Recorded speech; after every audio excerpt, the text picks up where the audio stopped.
Welcome to Keystone Cold Cases, a podcast that aims to reignite cold cases across Pennsylvania. We are here to bring attention to the stories that have faded into the background, honoring the victims and their families along the way. Each episode is a step closer to understanding the truth, because every case deserves more than just a passing glance, and every voice deserves to be heard. Hey, this is Shannon, and with me tonight is Carrie and Lindsay. How are you? Hey, good. How are you? Good. Doing good. Good. We're recording on a Friday night, so just hope everybody, or no, it's Thursday, isn't it? Sorry, it's a Thursday on a holiday weekend. Yeah, it feels like a Friday, totally. Yeah. Yes, Yeah. yes. I was completely confusing stuff with work today, and I'm like, they sent this email on Wednesday, and I'm like, oh wait, that was yesterday. Right? Yeah, me too, right? Oh, it's so like one of crazy. those weeks, though, that like I'm excited to be off tomorrow, but I like need Yes. tomorrow. Like I there's so much stuff going on at work. I'm like, oh my gosh. Yeah. But Yep. I feel that. Hopefully not going to think about it tomorrow. Yeah.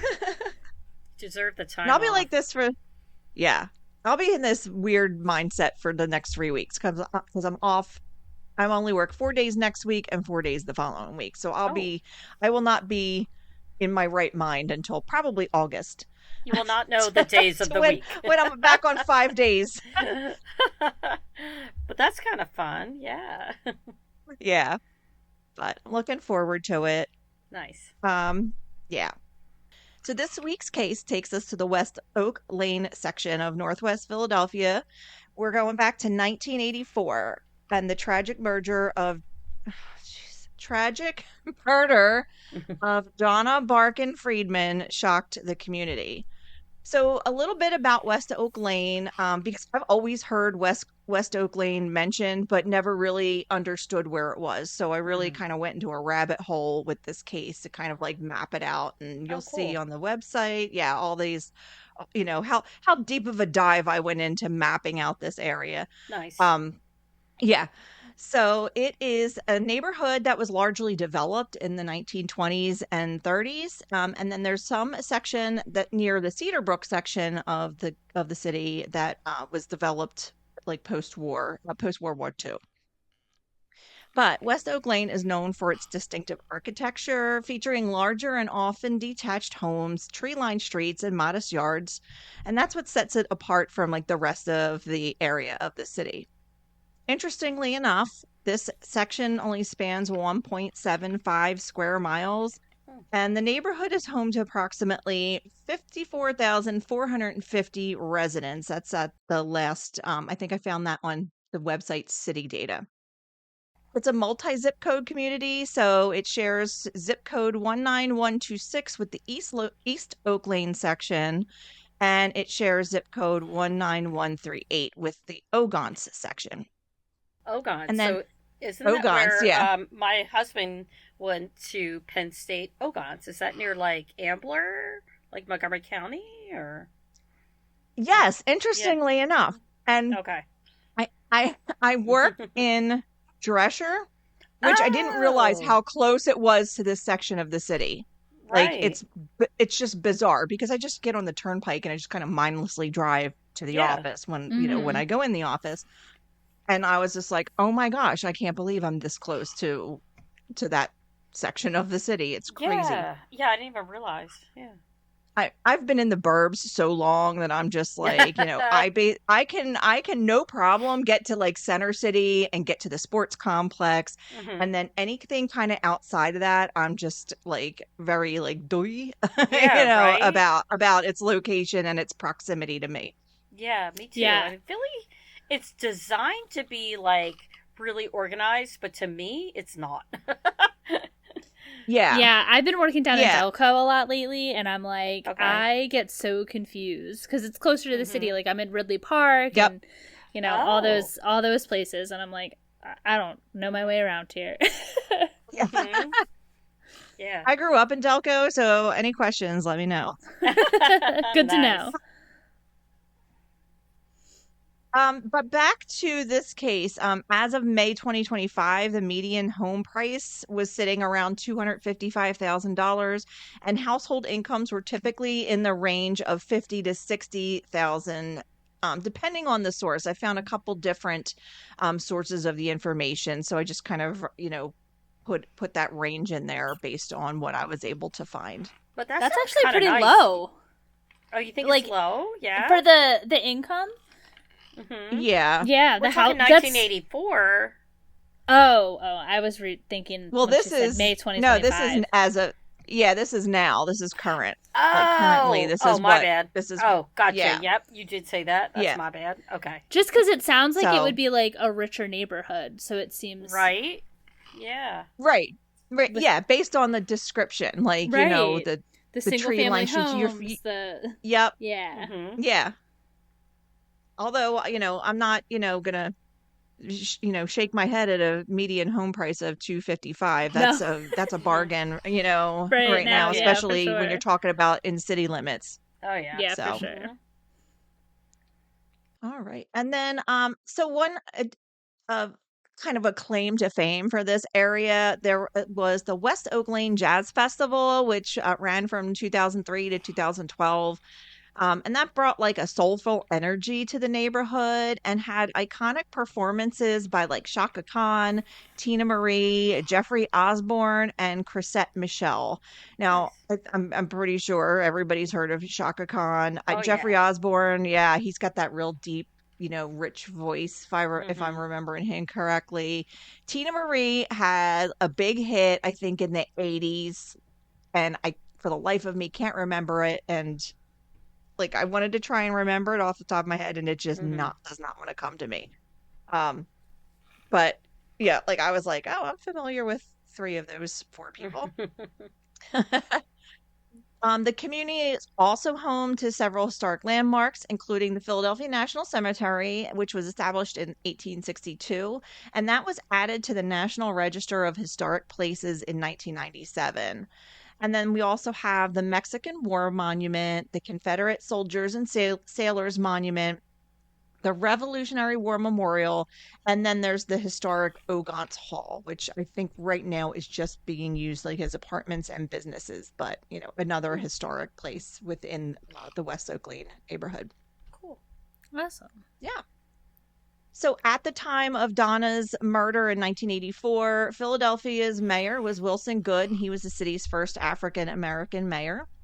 And fun fact, I went to a concert in May of 87 that was on the Benjamin Franklin Parkway. It was Chicago, and sat a few rows away from Wilson Goode. So I was like, hey, there's the mayor. Hi. Wow. That's I kind of was cool. 14, so I was just kind of like, cool, the mayor's here and he's near Yeah. us, but like, Oh, dang. didn't have much of a clue because I didn't live in the city, and I was, Mhm. 14, and my stuff was the most important stuff at that Well, at that yeah. time of my life, right? Yeah, he's a little bit controversial, yeah. Wilson Goode. Yeah, he was he was mayor when like that move bombing went Mhm. down, That's and what I was thinking. yeah, so Mhm. there was a lot of stuff I think happening in the city around that time that was a little bit like, whoa. Yeah, I think so too. Mm-hmm. So that was a huge thing, and Yeah. I'm like, I still remember that. I still remember seeing all of that on the news and Mhm. everything. It was tough. Yeah. I know nothing about all of that. Girl, you're too young. Yep. Yeah. It's like bombed these people to get them out of the apartments or something. It was Yeah, not okay. Yeah. Yeah, it was crazy. It was Mhm. almost like they were like trying to flush them out for whatever Right. reason, and I'll be honest, I don't remember like the reasoning behind all Me of it, neither. but Yeah. Mhm. I don't remember exactly what the problem was, but it was almost like a standoff. Yeah. Wow. And they were like, get out, and they were like, no, and I guess when Mhm. somebody thought it was a good idea to bomb them. force them out, but yeah. Oh, wow. So, which is not cool at all No. in any way, shape, or form. Mm-hmm. Yeah. But here we are. Yeah. So Mm-hmm. Mm-hmm. So Donna Barkon Friedman was a 33-year-old mother. She had two boys, Scott, who was 8, and Lee, who was 4. And then she had a third child due in early August. She was a former Camden school teacher, and she was married to Dr. Alan Friedman, who was a hematologist, which is a physician specializing in the diagnosis, treatment, and management of blood disorders, including those affecting the bone marrow and lymphatic system. And I did check him out, and he seems to be still practicing today. Oh, That wow. is so cool. Wow. Yeah. And yikes, she was a Camden school teacher. Holy cow. I mean, I taught in some neighborhoods, but Camden, I can't. Wow. Good for her. Yeah. That's challenging. Camden, back then, Camden might not be as active as it the is way it now. is now. Okay. But yeah, I now know, but- now it's a little, now it's, it's every time I've been to Camden, it's been fine. I have never run into any trouble or anything, but other people are like, oh, Camden. I'm like, Yeah, I don't know. don't run into problems either, and we've been Yeah. down there for some homeless outreach programs, but I know that Camden is, I think it's like, if you Google it, maybe like the number 2 most dangerous city in the United States. It's a little Oh, wow. scary. Yeah. It's pretty. I did not know pretty- that. Mhm. Yeah, I know it's pretty high up there. I don't know It in is. recent years, but it used to be like per Right. capita. Mhm. Wow. Yeah, maybe it's changed, but I know it's pretty dangerous. So I just have my guard up when I go. Yeah. But, just kind of go with an open mind. We've been to the aquarium there, but yeah, the homeless outreach, we really enjoy going there. Yeah. Yeah. You just got to be careful. Yeah, and honestly, you got to be careful anywhere you go, as we're going to Very find out. true. Yeah, that is true. So the Friedmans lived in Dresher, where I was from, on Clemens Avenue for 3 years, and that's in Upper Dublin Township. And they were very active in their synagogue community, and they had built a close circle of friends there. So as I mentioned, my office is in Dresher. So like I said, I was really close to the city without even really knowing it. So I was, this kind of like piqued my interest even more. Right. But I mapped out like their neighborhood from the distance to my office, and it was about 3 miles away. Wow, that's crazy. Yeah, and the West Oak Lane section is about 7 miles away from that area. So, because when you first think about, like, if you don't know the areas that you're talking about, and then you're like, well, what was she doing in Philly if she lived in in Montgomery County in this in the suburbs in Dresher? Yeah, no, it's right there. It's literally right there. So it's not she's not traveling far. So it makes perfect sense. But I was just Absolutely. like, huh? Yeah. So going into the timeline of events, on Tuesday, July 3rd, which is, since this is 1984, this is now 41 years ago today, since we're recording on July 3rd. It began like any other day. She had a routine obstetrician appointment that morning, and anyone who's been pregnant knows that once you get to about the 8th month, your checkups become a little bit more frequent, just to make sure everything's okay. Her obstetrician was Dr. Robert S. Auerbach, and he later recalled that the visit went completely normally. He said, quote, "She is very excited about being pregnant. She was looking forward with great anticipation to the birth of this child," end quote. He did say as she left, she casually mentioned that she was heading out to do some shopping. So we know she left there. She went to a linen shop on Ron Street, and that this is where she ends up. She ends up in Philly, like first of her doctor appointment, and then her some of her shopping stops rather. So she went to the linen shop, and then she went to Toys R Us, and this is all the northeast section of Philadelphia. And while I couldn't find any mention of a linen shop, and again, we're 40 plus years removed from all of this, so Mm-hmm. I just, kind of put a pin on Ron Street and the Boulevard, Mm-hmm. and then like mapped to where the Toys R Us was, and like you can all see that, but just so I tried as best as I could to at least pinpoint general locations of where she was. Mm-hmm. So she did phone her brother and told him that she was shopping for a baby stroller at a store on Frankfurt Avenue. Now timing wise gets a little weird at this point, and I'll explain that as I get further into the story. So right now I'm just going to say approximately 3:30 p.m. Donna arrived at the store, and it was called Kramer's Juvenile Furniture. She bought a stroller for her brother and her sister-in-law's baby. And the store employee confirmed that she purchased a stroller by credit card. And if you remember back then, like you didn't tap your credit card. Nope. You didn't have a machine to swipe it and run it through. You had these carbon copy slips. And they were, your card was put on this little the machine, and then the slip was put over it, and then this little thing was run over it to get it to print on, through the 3 pages. And Yep. The cashier was manually had to move it. Yes. I the worked whole retail. process. Yep. I got you. Yep. I know. Yep. Yep. Yep. He's like, It was a back process. and forth, and just to make sure that it gets a print. Yep. Of the credit card and everything. Yep. I know exactly what you mean. And then a wet signature. Like we don't even like hardly sign for credit cards anymore. Right. But she had to do a wet signature on this. So how would on they this know thing. if there was money on it? Yeah, you really didn't. Okay. It wasn't with I feel like nobody had debit. It was more credit, right? Yeah. Right, Yep. but like how would you know, like, nowadays your card can decline, but if you're just doing a carbon copy of it, it's not declining. Nope. Absolutely Nope. not. Nope.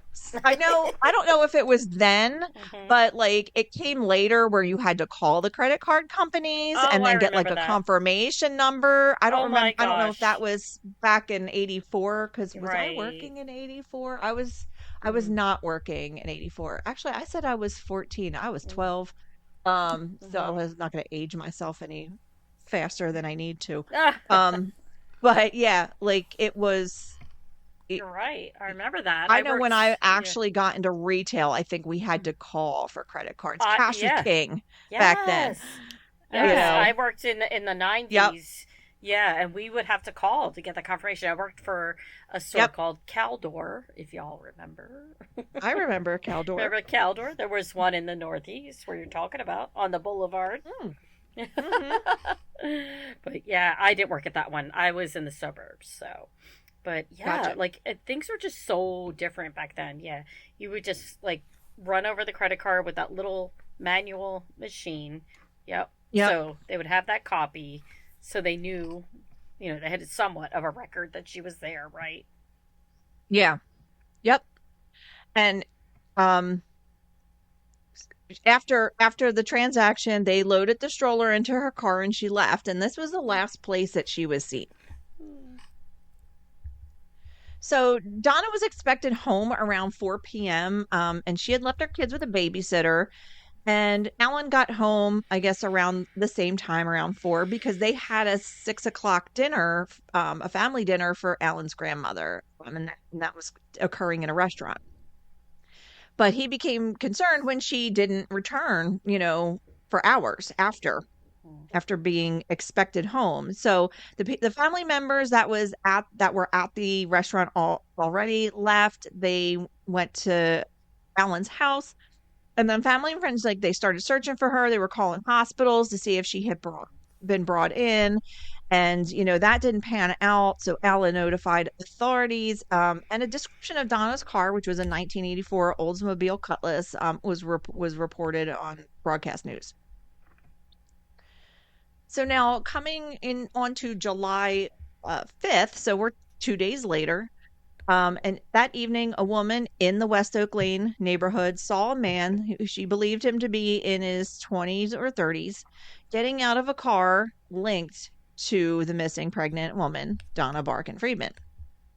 So the car was parked on 80th Avenue next to a car wash on Ogons Avenue. And I have photos of this car wash. It's a little different now, but it is the same. It is a car wash in the same location. And the Philadelphia Daily News referred to it as Whistle Clean Car Wash, and the Philadelphia Inquirer referred it to as Clean Whistle Car Wash. And today it's the Ogons Car Wash. So I'll just call it the car wash because I don't have to distinguish it for any other reason.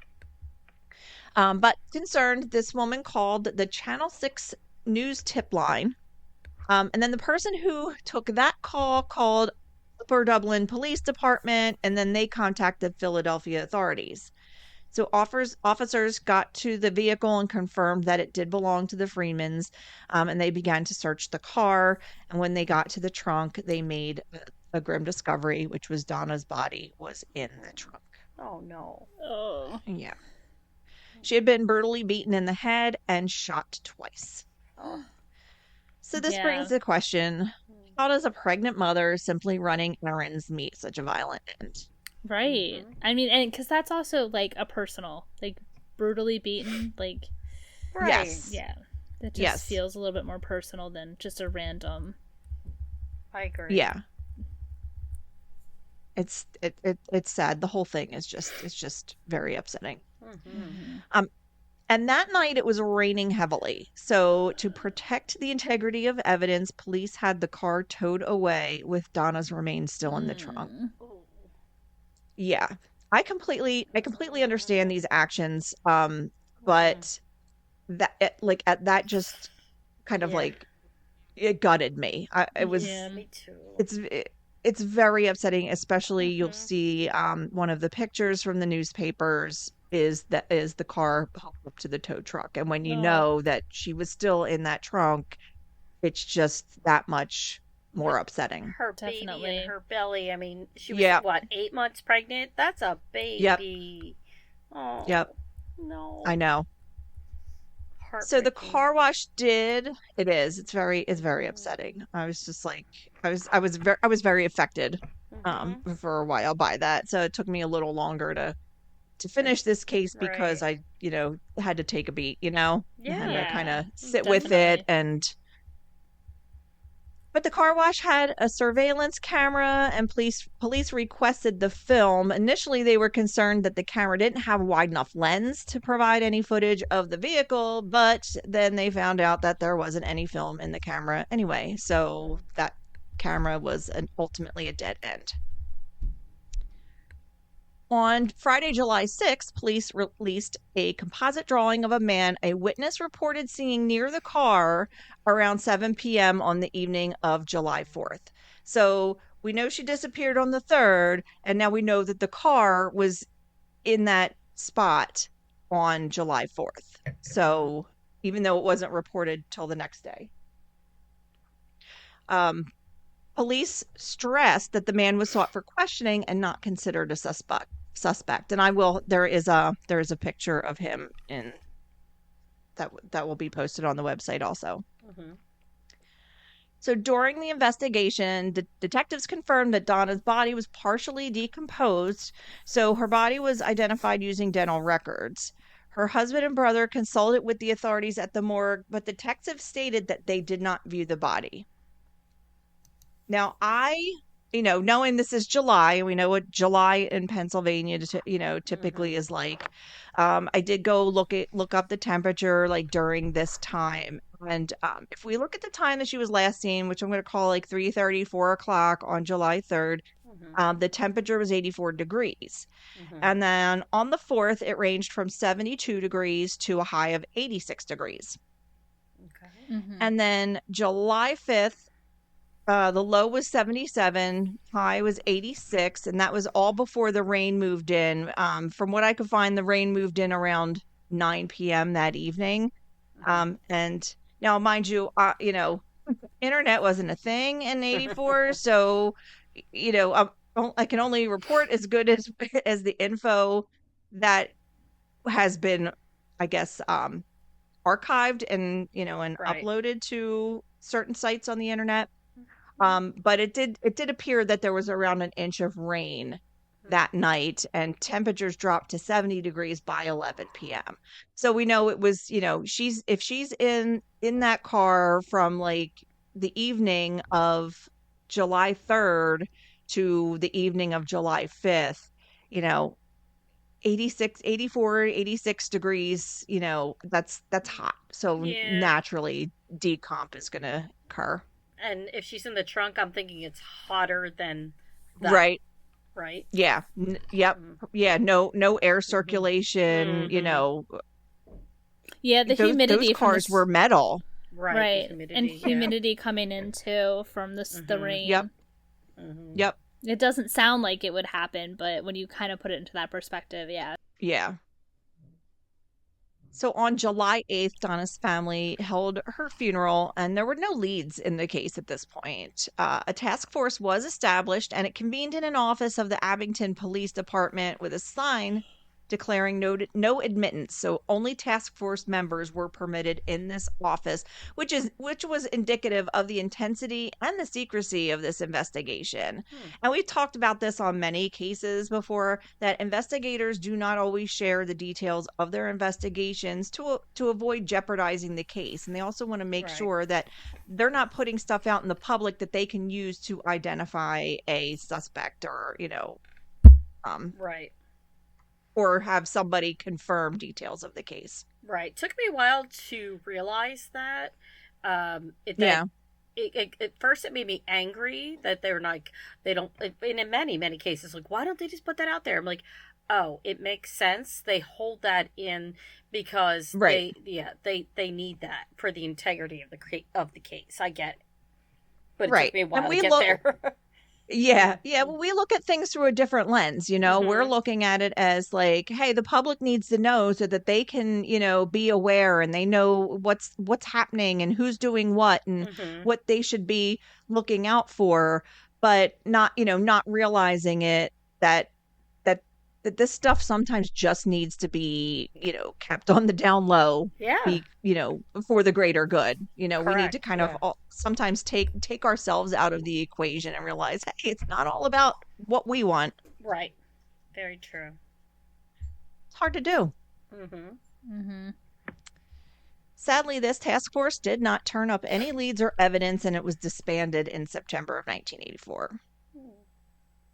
So as the investigation progressed, more information came to light about Donna's movements that day and reestablished the timeline. So we're able to know that she went more places than just the ones we were aware of at first. Okay.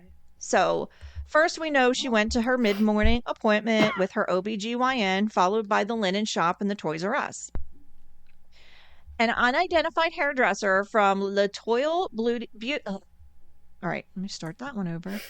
An unidentified hairdresser from Latoile Beauty Salon at the Yorktown Courtyard of Shops, and this is an old York Road, I think, and Church Roads.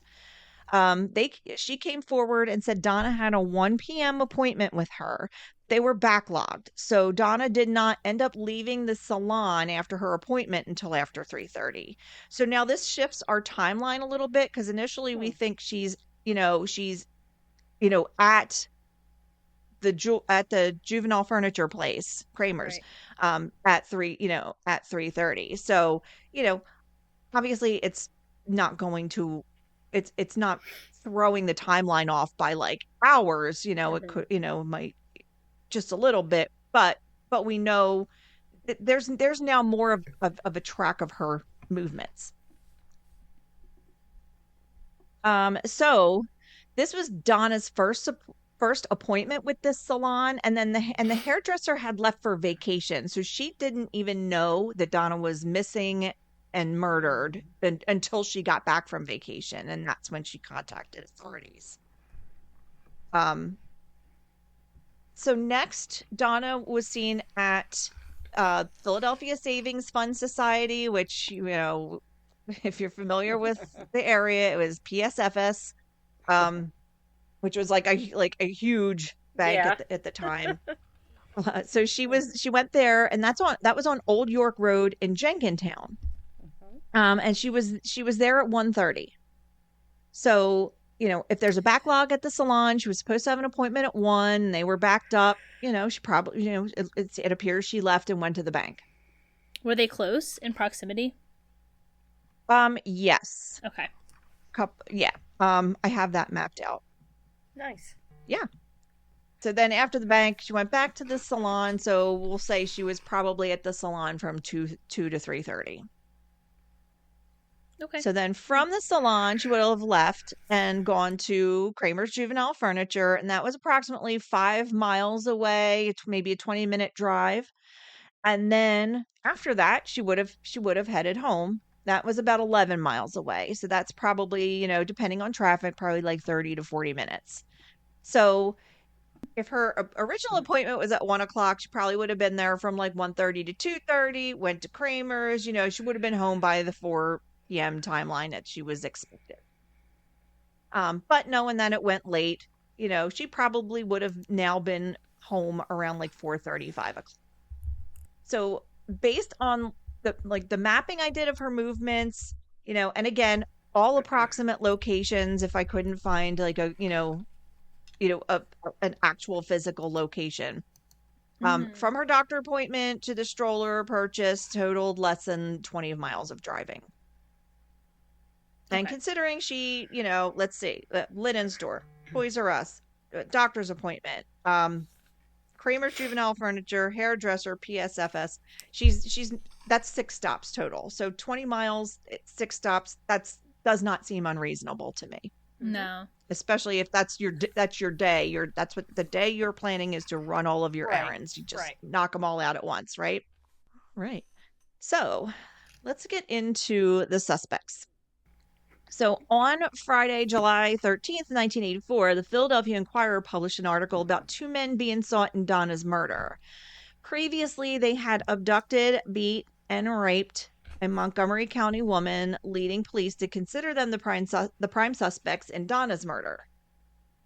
Police concentrated the search to the area of 77th Street and Ogons Avenue in West Oak Lane, which is just a few blocks from where Donna's car and body were found. And police believed these suspects lived in that area. So the woman, that Montgomery County woman, was in her early 60s.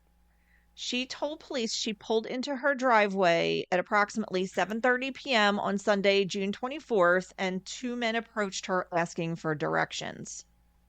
One pulled a gun and they forced their way into her car, and then one of the men drove them all away. And then for approximately 2 hours, they tormented this woman. She was beaten and raped in the car. After which the assailants got out of the car near 18th and Cambria Streets in North Philadelphia. I'm going to have a map to that also, that area. The woman then drove herself to Abington Hospital. Police... That's awful. Yeah. So these men, they kind of... Their MO is similar, with, the beating of... this woman and Donna, both seemingly vulnerable victims, right? Yeah, it definitely sounds similar. Now, but Donna wasn't raped, right? I did not see anything that said she was. Okay. So I don't know about you guys. I don't know. What makes them do it to one and not another? You know what I mean? Like, right. So it just, but who knows? They're either way, they're scumbags. So who cares? Just, Right. Find them. Yep. Find them. And but it's string hard them to up. it's hard to have them be the suspects if it's not usually there's an MO, and if the MO is not the same, Right. So police released information about an expensive piece of jewelry that Donna had been wearing, but it was not found on her.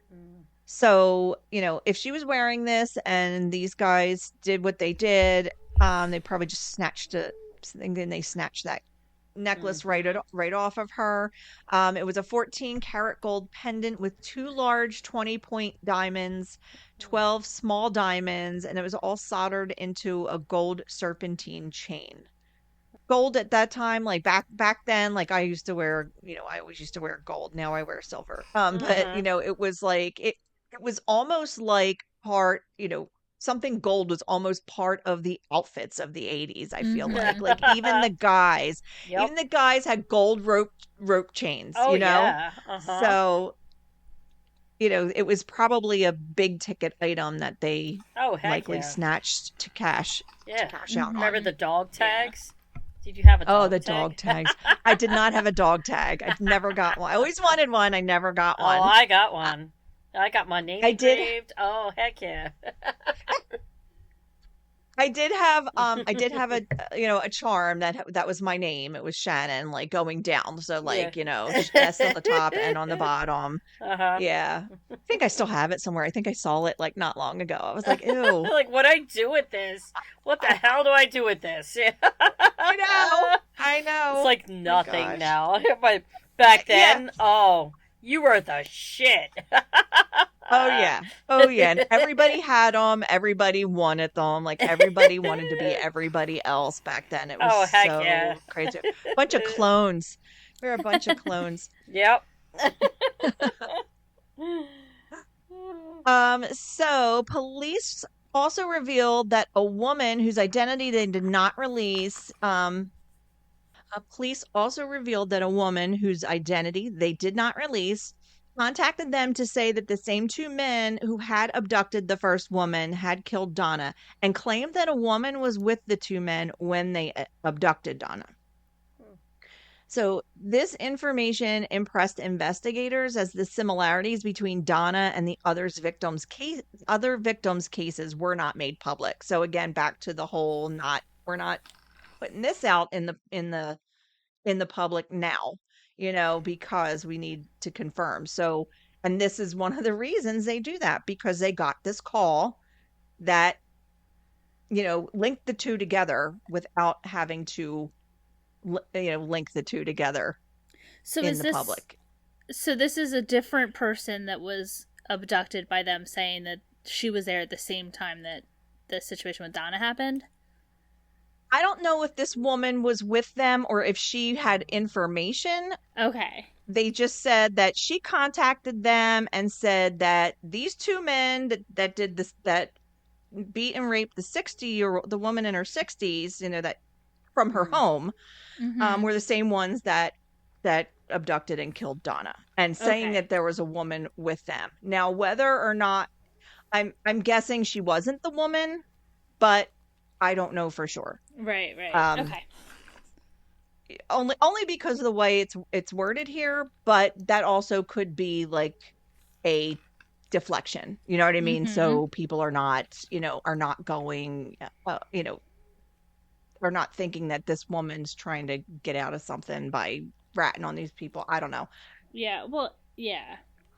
So on July 20th, the Philadelphia Daily News reported that an 18-year-old Germantown, I'm going to put air quotes around youth, was arrested and charged with the murder of a 54-year-old chemist, Amos Norwood, who had been found beaten to death and propped up against a gravestone on June 14th in the Ivy Hill Cemetery in West Oak Lane. And the reason I'm using the term youth is because he was 18 years old. So, legally an adult, but mentally, obviously not so. Correct. Amos was last seen 3 days prior on June 11th. And police confirmed that the youth was identified as Mark Draper of Wissahickon Avenue near Carpenter Lane, and he was the son of police officer George Draper. So, yikes.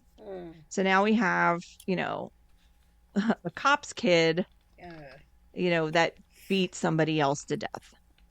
Yikes. So he was being questioned in the murder of Donna. And then police were also seeking his accomplice, another 18-year-old by the name of Terrence Williams of Weaver Street, in the beating of Amos. So Ivy Hill Cemetery is about 10 blocks from where Donna was found. So again, we're still all in this, reasonably close vicinity. Mm-hmm. So while they weren't able to prove the involvement of these two productive members of society, in Donna's death, they were both sentenced and imprisoned for the Amos Norwood murder. Draper pled to life, or got life, after pleading guilty to second degree murder, and he testified against Terrence Williams, and Terrence Williams was sentenced to death. So we don't know if these guys did it, but they sure sound like, viable suspects. And, at least we know that they were convicted of something, but that doesn't help this case because it's still unsolved. But by July 8th, 1985, and that was over a year since Donna's murder, there had been no significant... Oh, God. Start over again. By July 8th, 1985, over a year since Donna's murder, there had been no significant developments on finding the perpetrators of this heinous crime. And there was a reward in the amount of $11,775, which did not bring anybody, really forward to, move the case along. I feel there like was that's a quote kind in of a the lot paper. for the 80s too. Mm-hmm. Yeah. That's Heck, a decent... I'd take $11,000 now. True. True. But yeah, that's significant. 40 years ago? I wonder what that is now. Probably I a should have lot. looked that up. Yeah. There was some reporting that said, quote, the reward money lapses this week. It has been a year since Donna Friedman was murdered, and the $11,775 in desperate bait raised by her anguished family and friends will be returned on Wednesday with a sad apology. It hasn't worked, and there is no immediate reason to believe it will work. And that was written by Philadelphia Daily News columnist Jill Porter. Police believe that finding the why of the case offers the best chance of solving it. Philadelphia's head of homicide, Captain Eugene Dooley, believes the barbarians, quote, putting that in quotes because that was his language, who killed Donna did it either during a robbery or specifically targeted her for her vulnerability, which could lead them to doing it again and increasing their chances of being caught. While the case had gone cold, Dooley was hopeful time would work in their favor, believing whoever committed the crime told somebody, who would eventually come forward. There had been several times over the past year when police thought they were close to solving the murder or had strong suspects, but evidence or the lack thereof prevented an arrest. At the time, 6 suspects were still under suspicion, and a development in the investigation involved one of those original suspects, but which the development was apparently a tip through the prison grapevine that a prisoner had bragged about his involvement in Donna's death. But clearly, because we're still where we are with this, nothing happened. And my thoughts on this is, perhaps they have the guys. I think it's highly likely that it was Draper and Williams, and they're in jail. If we're not, if we didn't see anything else after this, any other similar crimes against vulnerable women or, or men. What did I say? Amos was 54. Yeah, 54. I'm gonna be 53. 54 is not old. I think we feel. I think I would have felt differently in 84 that 54 was older. Right. Because I was 12. And my grandmother was probably in her mid 50s at that time. You're like, oh, that's so old. Yeah. But now I'm like, what are you talking about? 50, no. 50s are the new 20s. Correct. You know what I mean? Right. Absolutely it is. It's so true though, because when my parents had me young, so my grandparents were young, but in my eyes they were old. and Yeah. but they still had gray hair because they didn't they didn't take care of themselves the same way that people do now. Now my mom's the same age as my grandmother was, but she dyes her hair still. She doesn't have the gray hair, things like that. So she looks a lot younger than what our grandparents looked in the 80s and 90s, for sure. Right.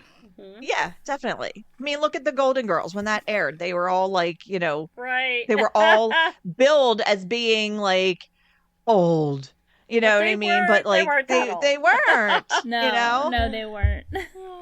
But that was like the whole premise was that, of the show. And it's just like, now you're just like, I'm like, are you kidding me? I'm in my prime. I mean, maybe not, because I have like arthritis in my back and reflux and menopause, but you know what I mean? Well, like, I'm like, I don't feel like, I'm, on my downward slope of life. Yeah. Except when, my reflux or my arthritis flares up or whatever.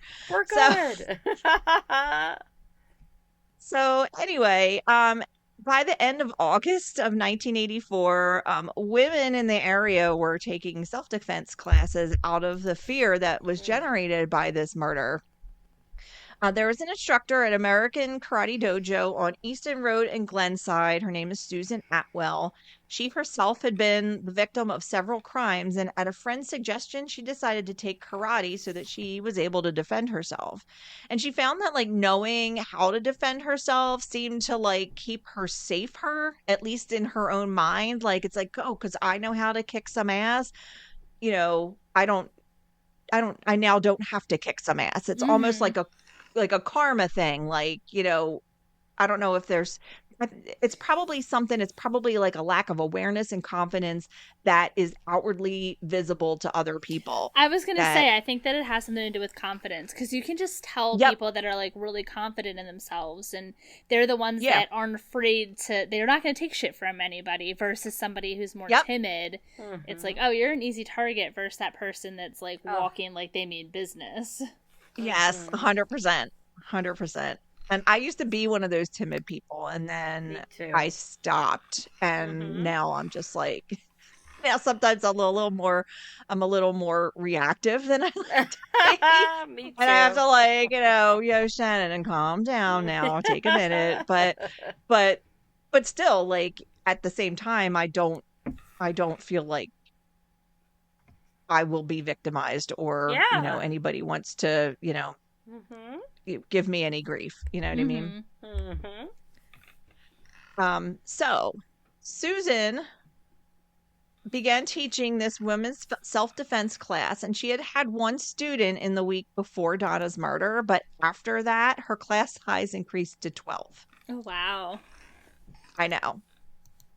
And it's funny because like there's always self-defense classes like around me. There's a lot of karate and, and martial arts places in my town. And, and I'm always like, oh, I should take that. And then I just don't, because sometimes I just don't want to leave the house. And, and it's sometimes it's physical activity and I don't want to do it. I agree though.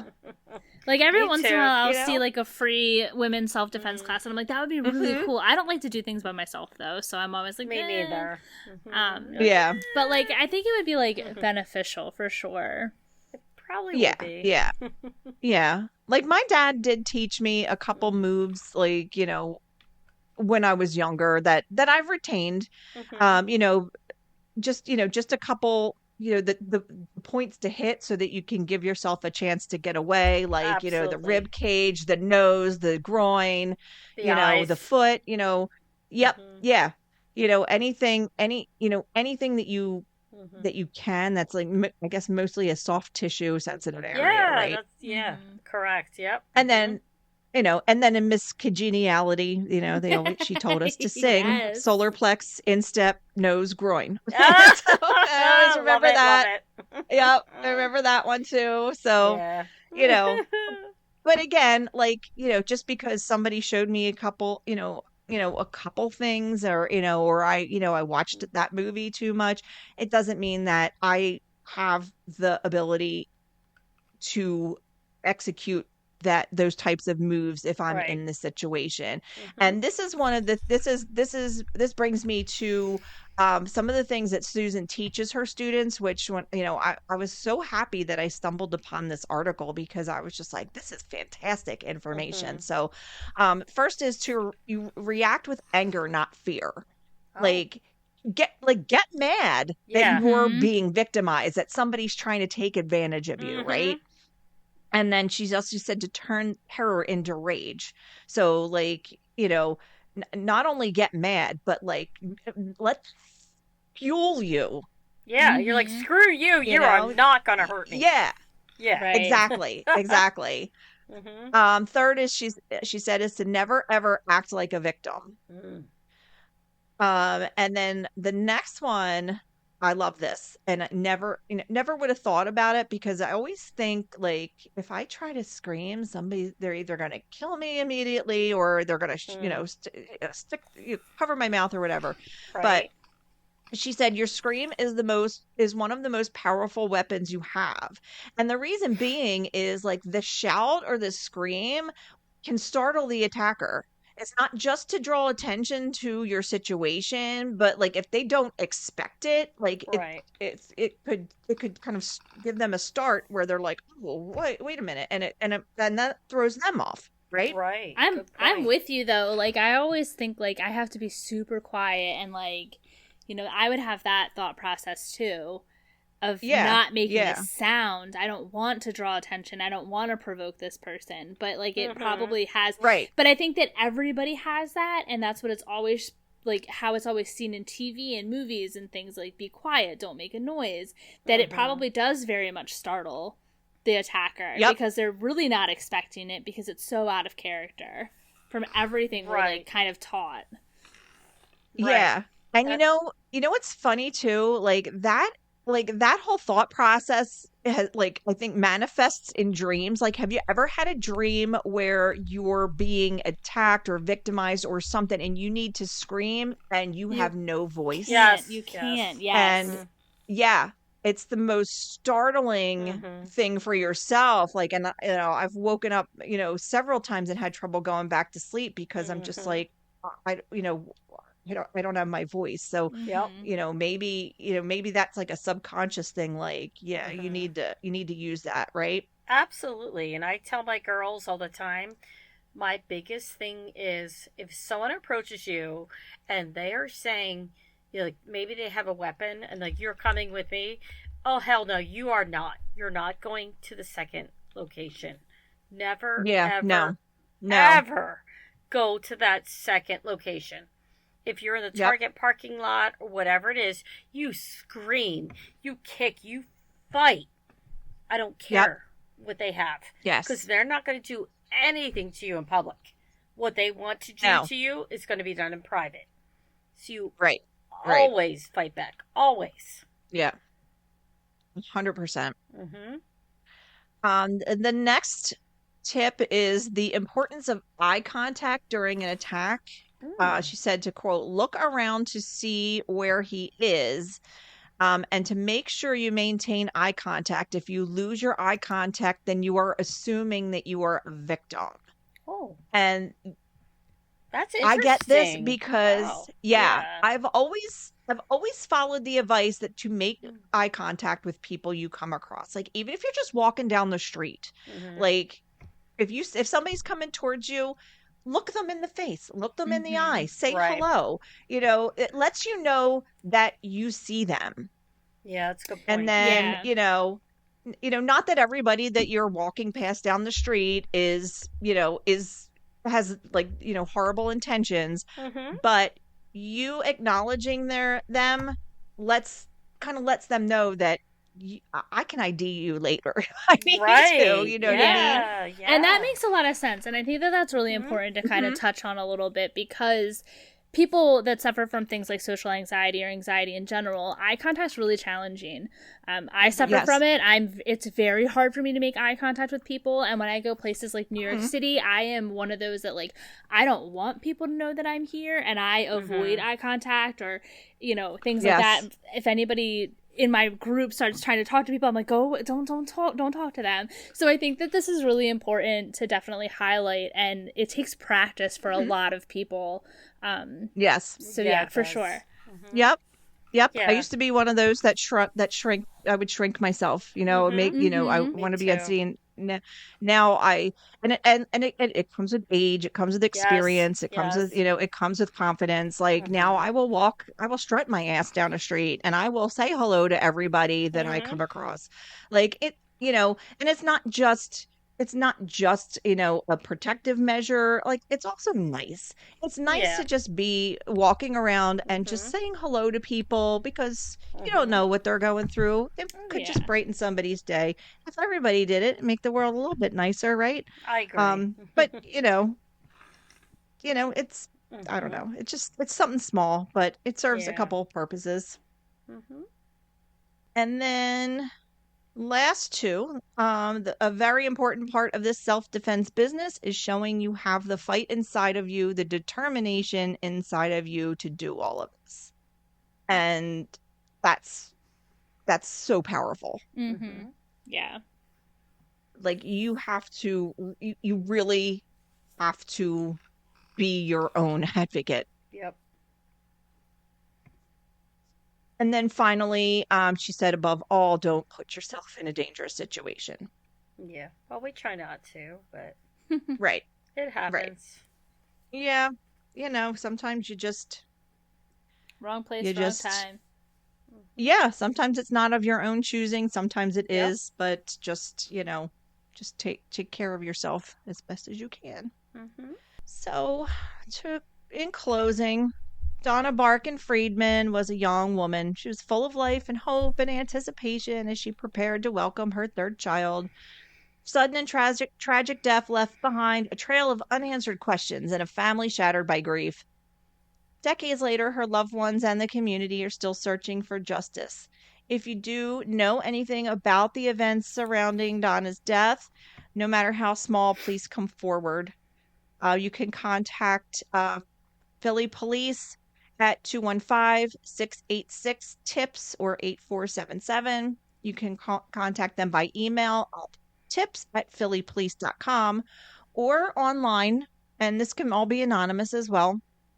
There's a form to submit a tip on Philly Police's website. It's www.phillypolice.com/forms/submit-a-tip/. So anybody that has any information, please reach out to those through any of those avenues.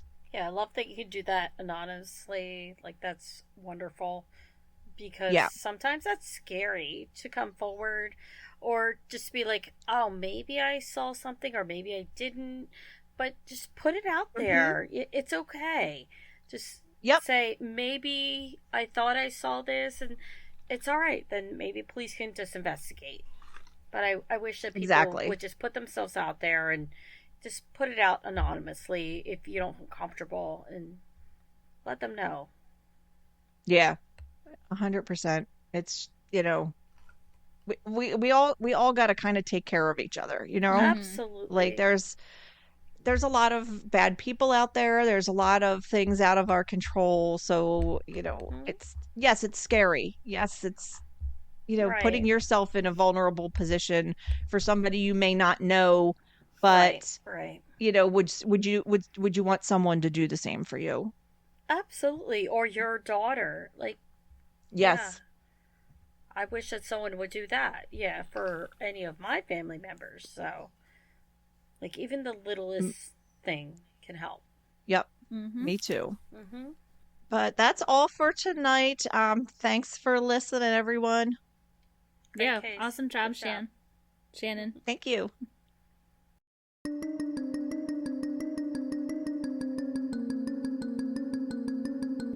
That's all we have for this episode of the Keystone Cold Cases podcast.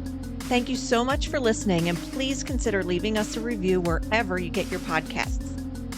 If you want to find out more about the podcast, the hosts, and the cases we cover, or if you want to suggest a case, please visit us at kccpod.com or send us an email at keystonecoldcases@gmail.com. You can also follow us on Facebook at Keystone Cold Cases and on Instagram and TikTok at KCC Pod. Follow us on YouTube at Keystone Cold Cases. Please remember never to reach out to the family or friends of the victims, only to law enforcement if you have any tips. This episode was researched and hosted by me, Shannon. Find all of our sources, social info, and contact information at KCC Pod. Theme music by Darren Makins and production assistance from Shannon Bickle. Join us again next week for another case to sleuth out.